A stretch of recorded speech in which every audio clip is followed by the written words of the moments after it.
YSR Congress party అధినేత YS Jaganmohan Reddy అధ్యక్షుల మేరకు తిరుపతి జిల్లా వెంకటగిరి నియోజకవర్గ సమన్వయకర్త శ్రీ నేదురుమల్లి రామ్ కుమార్ రెడ్డి గారి ఆధ్వర్యంలో రాపూరు పట్టణంలోని సిద్దలయ్య సెంటర్ నుండి స్థానిక తహసీల్దార్ కార్యాలయం వరకు నిర్వహించిన వెన్నుపోటు కార్యక్రమం జన సమీకరణ మధ్య ప్రారంభమైంది.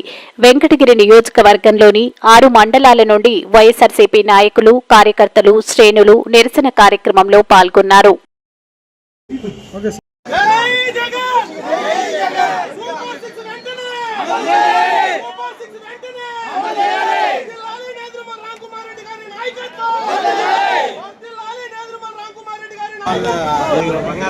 రాపూర్ మండలంలో రాపూర్ టౌన్లో సిద్ధలయ్య దేవాలయం నుంచి ఎంఆర్ఓ ఆఫీస్ దాకా వైఎస్ఆర్ కాంగ్రెస్ పార్టీ నిరసన కార్యక్రమంగా పాదయాత్ర చేస్తూ నినాదాలు చేస్తూ వచ్చాం. వారం రోజుల క్రితం జూన్ 4వ తేదీ వెన్నుపోటు దినంగా వైఎస్ఆర్ కాంగ్రెస్ పార్టీ నిరసన కార్యక్రమాలు చేయాలి. ఎందుకు 4వ తేదీని ఎంచుకున్నామంటే ఎలక్షన్ రిజల్ట్స్ వచ్చి కరెక్ట్గా 1 సంవత్సరం కాలం అయింది. జూన్ 4, 2024న ప్రజల తీర్పు ఈవీఎం బాక్స్ నుంచి నిలువండి ఓట్లు అందరూ వేసినా కూడా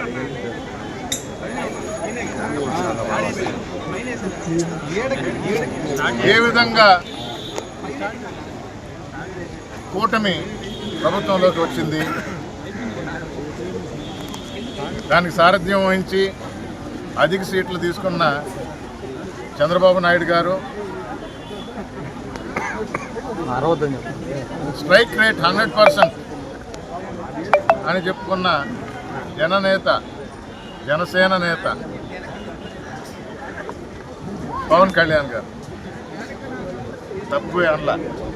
జననేత అనేది కూడా ఎందుకంటే నేను మనుషుల్లో ఉంటాను, మీ తరఫున ప్రశ్నిస్తాను, మీకోసం పోరాడతాను, అధికారంలో ఉన్నా కూడా ప్రశ్నిస్తానని చెప్పిన పవన్ కళ్యాణ్ గారు వీరిద్దరూ కలిసి మేనిఫెస్టోని రిలీజ్ చేశారు.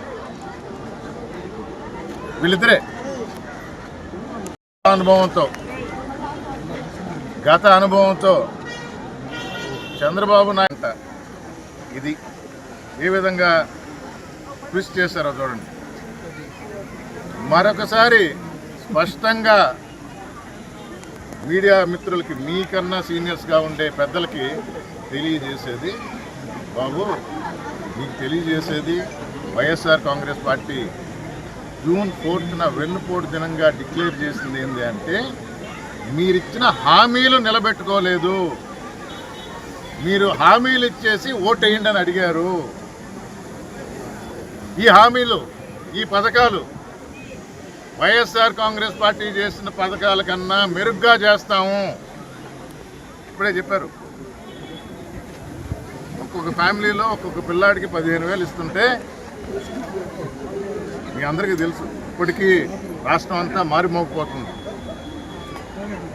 సీనియర్ నాయకులు, తెలుగుదేశం నాయకులు నీకు 15, నీకు 15, నీకు 15, నీకు 15, నీకు 15